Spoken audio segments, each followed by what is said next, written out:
Olá você, começa agora o Pauta Especial aqui pela sua TV Educativa Canal 3. Hoje vamos conversar sobre o Plano Juventude Viva, lançado a semana que passou, a última quinta-feira, aqui em Maceió, e que tem como objetivo, gente, olha, discutir, sobretudo discutir a violência, discutir como é que a juventude, está sendo assistida nos planos, tanto municipal quanto estadual, quanto pela própria União. E sobre o assunto está conosco Mário Teodoro, secretário executivo da Secretaria de Igualdade Racial, que a gente agradece aqui pela presença de discutir um assunto tão importante. A juventude não pode ser descartada, não pode prescindir dela. É verdade. Nossa juventude talvez seja o nosso maior tesouro, né? É o futuro do país. E o país não pode abrir mão desse potencial, dessa capacidade e desse futuro, né? E o plano vem um pouco para enfrentar alguns problemas que hoje existem, alguns dos problemas principais que hoje existem no país, principalmente com relação à mortalidade de jovens negros.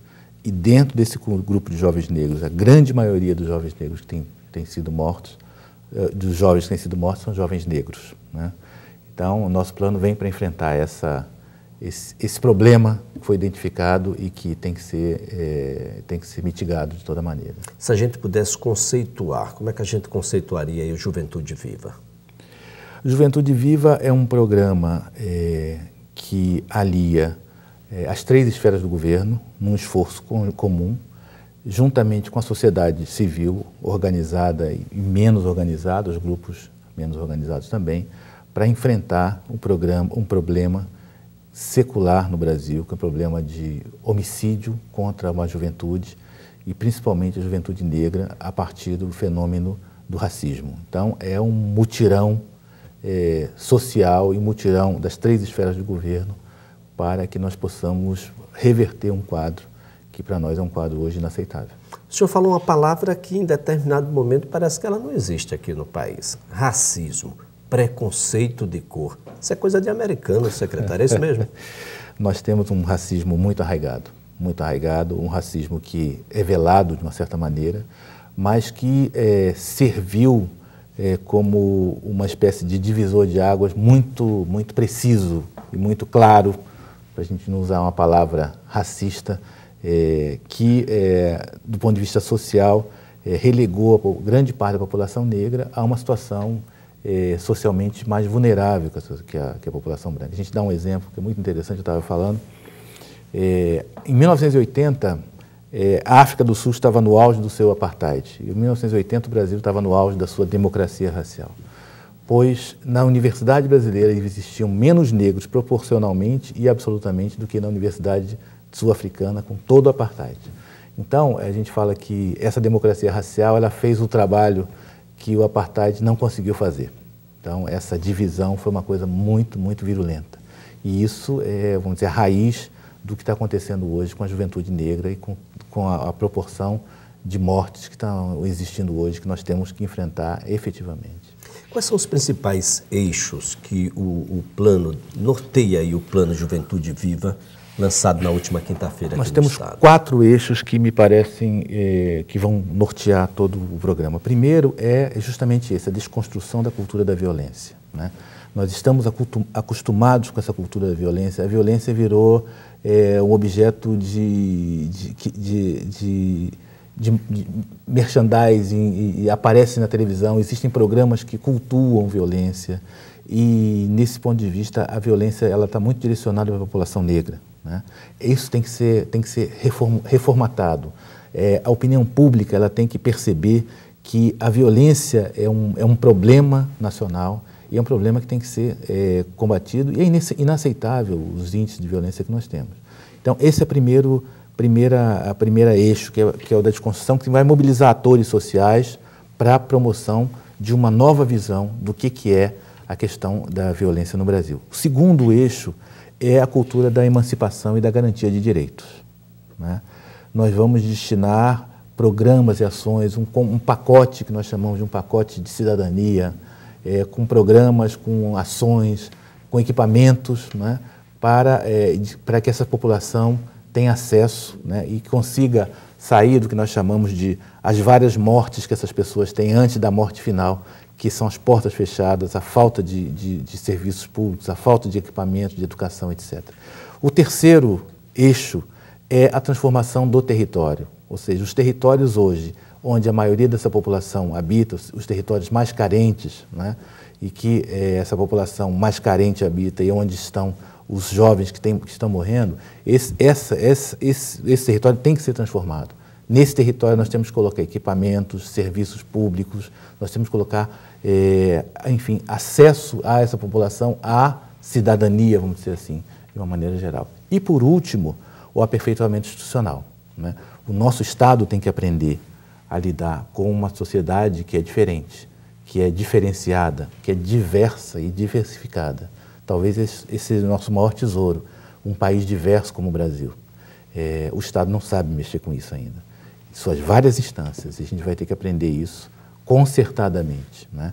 O Estado, quando eu digo Estado, é governo federal, governo estadual, governo municipal, polícias, judiciário, tudo isso vai ter que ser reformatado para que a gente tenha um outro Estado para tratar igualmente os nossos desiguais, igualmente a nossa diversidade, que talvez seja o nosso maior tesouro e que nós temos aí olhado muito pouco para isso. Eu percebo que o plano ataca as causas da violência. Nós temos um outro plano que já está em curso aqui no Estado, que ataca a violência no seu ato.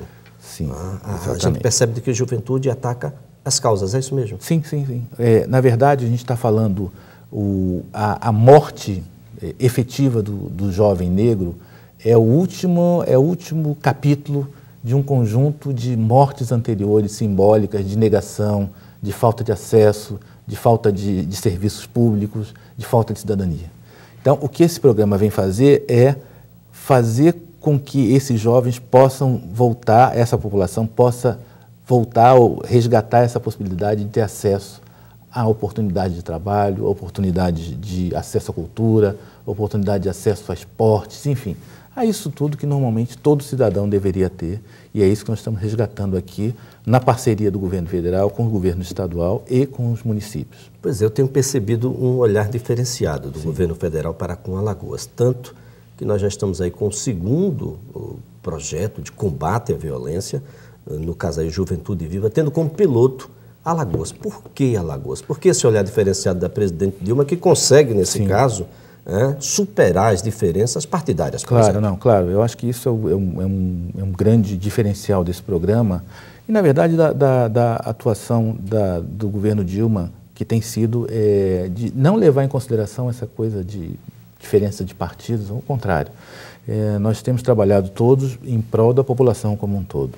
E quando nós vamos ver os índices, aí nós temos que trabalhar com os números em Brasília, nós vemos que o Nordeste é a região onde a incidência de mortalidade de jovens negros é maior, né? E dentro do Nordeste nós temos 3 estados que se destacam desse ponto de vista negativo, né? Que é a Paraíba, Alagoas e Bahia, né? Mas o Ministério da Justiça já tem um grande programa aqui em Alagoas, que é justamente o programa que combate essa última morte, a morte efetiva, né? Que o Ministério da Justiça colocou aqui e que está dando muito resultado positivo e já tem 3 meses de lançamento. E esse nosso programa vem também para complementar. É uma experiência de complementar, né, esse programa de combate, de fato, à violência efetiva da mortalidade.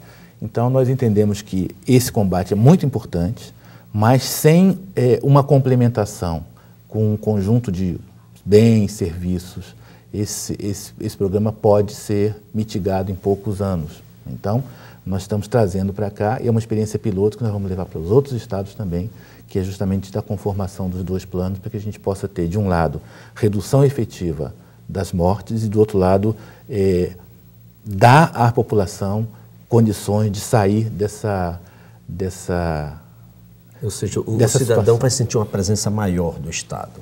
Uma presença maior do Estado, mas uma presença maior também dele enquanto cidadão, né? A pessoa vai se ver como cidadã, na medida em que ela vai perceber que o Estado tem uma função de lhe proporcionar alguns serviços, né? Alguns bens públicos que hoje em dia não lhes são proporcionados e que, por fim, levam à falta de emprego, à falta de educação, né?